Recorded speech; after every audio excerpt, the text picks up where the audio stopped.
That role. మీలో ఒక actor ఉన్నారు అని మీకు ఎప్పుడు అనిపించింది? ఎప్పుడు తెర మీదకి ఆ తెర మీదకి రావడం అనేది చాలా లేట్ అయిందేమో అనిపిస్తోంది నాకైతే.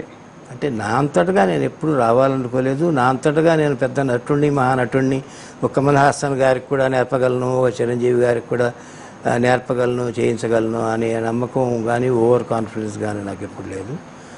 అవసరం వచ్చింది కాబట్టి మనకి ఆ పాత్ర ఏమిటో నాకు తెలుసు కాబట్టి, ఆ పాత్ర మాట్లాడే తీరేమిటో నాకు తెలుసు కాబట్టి, ఆ బాడీ లాంగ్వేజ్ ఏమిటో నేను ముందరగానే ఊహించుకున్నాను కాబట్టి I have to get that.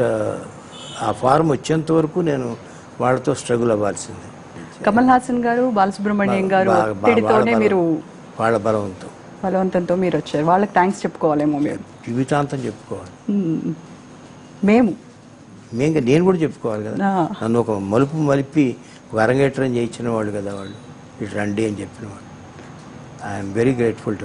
Adurthi Subbarao గారితో మీ అనుబంధం? ఆదుర్తి సుబ్బారావు గారు, ఆయనలో గొప్పతనం అంటే ఏమిటంటేనండి, he knows how to tap the talent from the person. అతనికి తెలుసు ఆయనకి.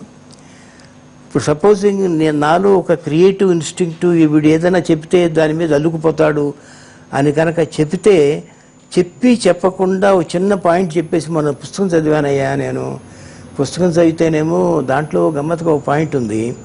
ఏమిటంటే ఆ పాయింట్, వాడు చాలా జాగ్రత్త గల మనిషి, చాలా మంచి మనిషి.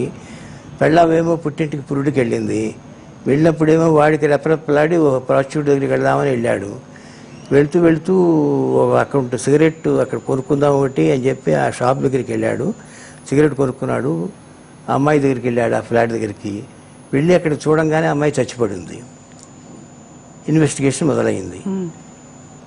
బిగినింగ్ బాగుంది కదూ అనేవాడు. అంటే ఇప్పుడు వీడి సాక్ష్యం అంటే వీడి చూసిన వాడు పైకి వెళ్ళటం చూశాడు, షాప్ వాడు మీకు విట్నెస్ ఉంది, అలా పాయింట్ చెప్పి వదిలేసేవాడు అనమాట.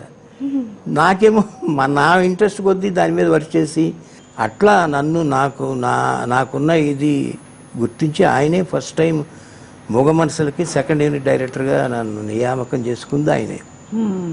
So I owe lot of things to him and is a great inspiration for all young directors. మంచి గట్స్ ఉన్న డైరెక్టర్, భయపడ్డ దేనికి. మీ ఇద్దరి గురించి నేను చదివినప్పుడు మీ గురువు గారా మీకు, లేదంటే సన్నిహితుల, శ్రేయోభిలాషుల, వీళ్ళిద్దరు ఫ్రెండ్సా ఏంటి నాకు అర్థమయ్యేది కాదనమాట. అన్ని రకాల ఇది కనిపిస్తూ ఉండేది.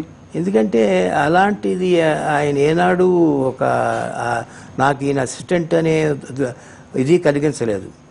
ఎందుకంటే నేను అసిస్టెంట్ అఫీషియల్గా కాక ముందరి నుంచి ఒక స్టూడియో టెక్నీషియన్గా నాకు ఒక ఐడెంటిటీ ఉంది. సో అందుకని ఆయన కూడా ఒకటి చెప్తుండేవారు, అదే అవలంబించేవారు ఆయన. ప్రతి వాళ్ళకి కొత్త వాళ్ళని చూసినప్పుడు భయం, భక్తి ఉంటుంది. మనం చేయవలసిన పని ఏమిటంటే యాజ్ డైరెక్టర్స్, ఆర్టిస్టులు, అవతల వాళ్ళది భయం పోగొట్టేసేయాలి. ముందర వాళ్ళలో భక్తి ఉంచాలి. భయం పోగొట్టేసిన తర్వాత ఏమవుతుందంటే మీరేం చెప్పదలుచుకున్నారో ధైర్యంగా నాకు చెప్పడానికి మీకు ఒక స్వతంత్రం ఉంటుంది. భయం లేదు, నేను చెప్పచ్చు ఈ విషయం, ఆయన ఏమనుకోరు అనేది మన ముందర ఆ వాతావరణం క్రియేట్ చేయాలనేవారు. అట్లాగే ఆయన ఉండేవారు. కానీ మాలో ఉన్న సంస్కారం వల్ల మేమేమో భయం పోగొట్టుకున్నాం.